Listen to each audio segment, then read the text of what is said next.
आगरा के circuit house में महिला संबंधी मामलों की जनसुनवाई चल रही है और बातचीत के लिए हमारे साथ हैं राज्य महिला आयोग के अध्यक्ष ममता चौहान जी।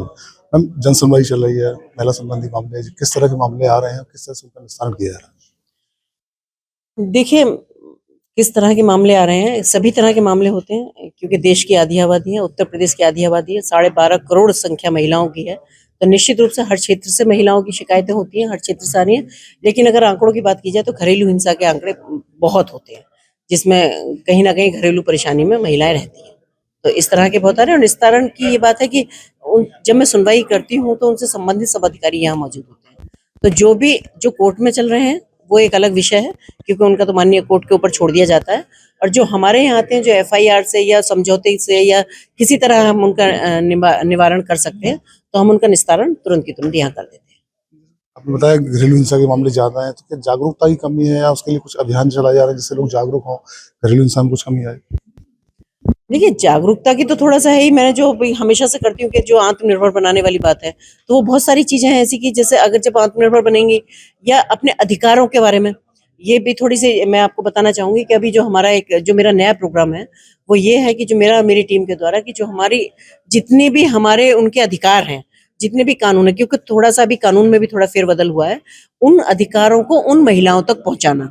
क्योंकि जब वो अपने अधिकार समझ पाएंगी तभी वो अपना स्थान समाज में बना पाएंगी, तभी वो अपनी, चाहे वो सुरक्षा की दृष्टि से, चाहे वो अपने अधिकारों की दृष्टि से। तो जब तक उन्होंने कानूनी जानकारी नहीं होगी, उन्हें अपने अधिकारों के बारे में नहीं पता होगा कि हमारे क्या क्या अधिकार है, तब तक शायद ये संभव नहीं है। तो मैं क्योंकि हमारा एक ये भी अभियान है, तो निश्चित रूप से घरेलू हिंसा में भी कहीं ना कहीं ये तो है ही कि उनको अपने अधिकारों से वंचित रह जाती हैं थोड़ा सा, या कहना चाहिए मेन बात ये भी है कि कहीं आत्मनिर्भरता की कमी है। उन पे कुछ ऐसी चीजें नहीं होती कि जिससे वो अपने लिए कुछ उसका रोजगार टाइप में, जैसे अपनी आजीविका को कैसे चलाएं। तो इस तरह की चीजें भी हैं। तो हम कोशिश कर रहे हैं कि पूरी तरह की हम कैसे जागरूकता लेके आए, हम कैसे लोगों की मदद करें।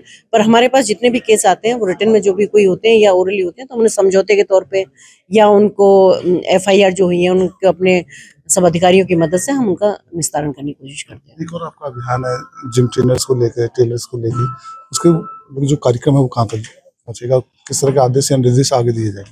देखिए, अभी तो हमने क्या कहा है कि उसमें जितना भी है उनकी हम संख्या को देख रहे हैं कि कहाँ कितनी संख्या है, कितनी रिक्वायरमेंट है।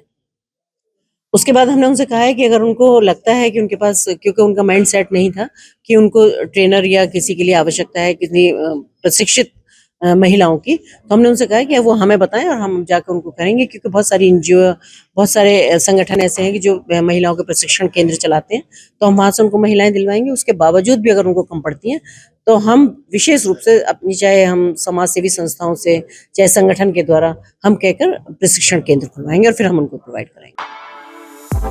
For exclusive and insightful videos, subscribe to our new channel ABP Live Premium.